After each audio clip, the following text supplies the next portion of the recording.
کفش کودکی را دریا برد. کودک روی ساحل نوشت: دریای دوست. پایانتر مرد شکاری خوبی کرد.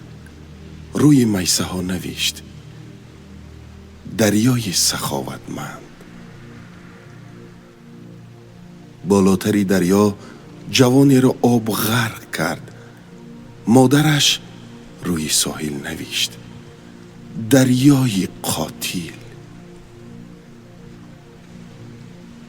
پایانتری دریا مرد مروارید به دست آورد و نوشت: دریای بخشنده.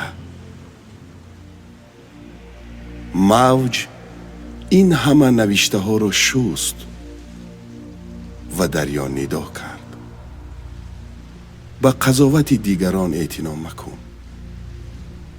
اگر خواهی که دریا باشی، بر آنچه گذشت، بر آنچه نشد،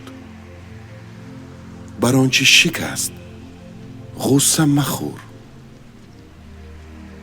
زندگی اگر آسان می بود، با گریه آغاز نمی شد.